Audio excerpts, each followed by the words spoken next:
warahmatullahi wabarakatuh. Perkenalkan, nama saya Salvira Nuraiza dengan NIM J13012012050 dari kelas praktikum D1 kelas D Sekolah Vokasi IPB University. Pada kesempatan kali ini saya akan membuat video mengenai menganalisis kelebihan dan kekurangan iklan di media cetak, elektronik, dan juga media online.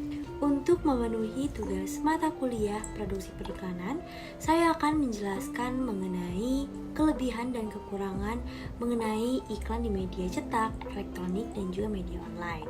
Nah, teman-teman, perlu teman-teman ketahui bahwa media periklanan di Indonesia masih menggunakan metode komunikasi yang bersifat konvensional dalam membawa pesan periklanan, dalam mengkampanyekan produk-produknya, juga jasa yang ditawarkan, seperti kampanye yang dilakukan di dalam koran, dalam majalah, radio, bahkan televisi.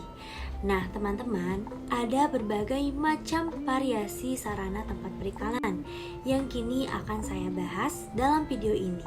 Yang pertama merupakan variasi sarana iklan di media cetak, khususnya koran, media elektronik, radio, dan media online di platform salah satunya YouTube.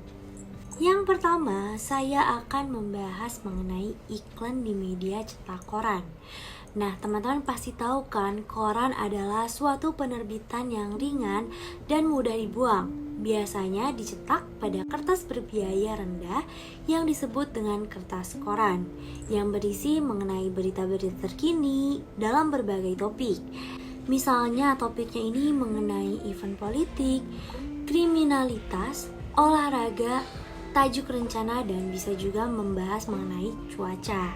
Berbicara soal iklan di koran merupakan salah satu pilihan promosi yang banyak dilakukan oleh perusahaan atau brand dari dulu hingga kini ya teman-teman. Iklan di koran merupakan kegiatan pemasangan iklan di media cetak, yakni media koran. Nah, biar teman-teman lebih tahu dan lebih ada bayangan, saya akan memberikan salah satu contoh iklan media cetak khususnya koran. Nah, itu dia tadi contoh dari iklan yang ada pada media cetak, yaitu koran. Namun, teman-teman, perlu teman-teman ketahui bahwa terdapat kelebihan dan kekurangan dari segi iklan media cetak, khususnya iklan di koran. Yang pertama, untuk kelebihannya nih ya teman-teman, halayak dalam kondisi emosi yang tepat untuk membaca pesan yang akan disampaikan. Lalu yang kedua, jangkauan halayak yang luas, fleksibel, mampu menyampaikan pesan dengan detail dan tidak terbatas oleh waktu. Itu kelebihannya teman-teman. Lalu adapun kekurangannya, yang pertama, penempatan iklan di surat kabar terkadang tidak beraturan. Lalu bukan media yang sangat selektif. Dan yang ketiga, harga iklan relatif tinggi untuk pengiklanan berkala, untuk berkala kelanjutan. Lalu mutu reproduksinya relatif kurang, pembeli yang rumit bagi pengiklan yang bersifat nasional. Dan yang terakhir, komposisi pembaca ini bisa berubah. Itu merupakan kekurangan apabila kita melakukan iklan di koran media cetak. Nah, yang kedua, saya akan membahas mengenai iklan di media elektronik, yaitu radio. Radio merupakan media yang ada di mana-mana. Hampir di setiap mobil yang berlalu lalang di Indonesia memiliki perangkat radio di dalamnya, termasuk dalam perangkat di handphone, di laptop, memiliki aplikasi untuk mendengarkan radio. Hal ini merupakan potensi yang cukup besar yang menjadikan radio sebagai salah satu alternatif utama untuk media periklanan. Para pengiklan radio berkepentingan di dalam menjangkau pelanggan yang sesuai dengan sasaran dengan biaya yang relatif terjangkau. Pertimbangan kedua adalah pilihan daerah-daerah geografis yang akan dijangkau oleh pengiklan. Pengiklan nasional membeli waktu dari stasiun-stasiun yang dijangkau halayak yang sesuai dengan daerah yang paling kuat pengaruhnya. Nah, berikut ini merupakan tayangan salah satu contoh dari iklan radio. Selamat menyaksikan. Sudah pagi lagi nih. Semangat beraktivitas. Pandemi belum berakhir, tapi aktivitas harus tetap jalan dan jangan lupa protokol kesehatan tetap dilakukan ya. sering cuci tangan, selalu pakai masker, dan jaga jarak. Nah, ini dia nih, jangan sampai lupa selalu belanja kebutuhan apa saja di Gratis Ongkir. Berbagai barang elektronik, sembako, dan lain sebagainya tersedia. Kunjungi aplikasinya langsung atau website www.gratisongkir.id.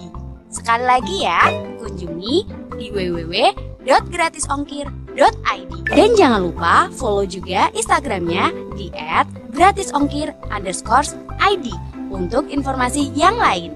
Gratis Ongkir juga bisa melayani pembelian kredit sehingga memudahkan member untuk bertransaksi setiap saat. Gratis Ongkir, mall online orang Klaten. Nah, itu dia tadi tayangan mengenai contoh dari iklan radio, tapi perlu kita tahu juga ya bahwa iklan radio ini memiliki kelebihan dan kekurangan. Untuk kelebihannya, yang pertama, mereka ini sesuai dengan halayak yang tersegmentasi. Lalu yang kedua, mencapai calon pelanggan pada tingkat perorangan. Yang ketiga, tenggang waktu yang pendek. Dan yang keempat, sewanya harga iklannya itu relatif terjangkau. Sedangkan kekurangan dari iklan radio ini yaitu tidak berbentuk visual dan kesulitan halayak dalam mencari frekuensi channel di radio biasanya. Dan yang terakhir di sini saya akan membahas mengenai iklan di media online. Yaitu di sini saya mengambil contoh sebagai platformnya yaitu YouTube. YouTube merupakan media online berbasis web video sharing menggunakan internet yang memfasilitasi penggunanya untuk berbagi video yang mereka miliki atau sebatas menikmati berbagai video yang diunggah dari pihak lain. Iklan online adalah strategi pemasaran yang melibatkan penggunaan internet sebagai media untuk mendapatkan traffic situs web atau menargetkan serta menyampaikan pesan pemasaran kepada pelanggan yang tepat. Nah, di sini saya akan memberikan contoh dari iklan di media online yaitu YouTube. Selamat menyaksikan. Limitnya hingga 20 juta. Enggak aku punya Ada Kami. Cicilannya bisa sampai 12 kali loh. Kenapa Ada Kami enak banget kayak gitu? Soalnya Ada Kami pinjaman yang terpercaya, diizinin dan diawasi oleh OJK. Dijamin aman. Bunganya juga rendah.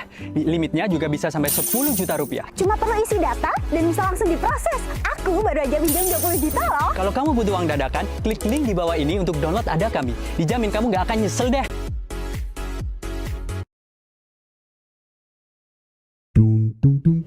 Tetapi lagi-lagi perlu teman-teman ketahui bahwa terdapat kelebihan dan kekurangan dari iklan media online yaitu YouTube. Itu yang pertama untuk kelebihannya, lebih komunikatif dan lebih memberikan kesan yang kredibel karena jangkauannya yang sangat luas bisa ditonton oleh siapa saja. Tapi kekurangannya di sini biaya produksi yang cukup mahal. Nah, untuk itu banyak sekali kelebihan dan kekurangan dari keempat media tadi untuk iklan. Mungkin cukup sekian penjelasan dari saya. Terima kasih banyak. Mohon maaf apabila terjadi kesalahan salah kata dari saya. Saya ucapkan terima kasih sekali lagi. Wassalamualaikum warahmatullahi wabarakatuh. Sampai jumpa.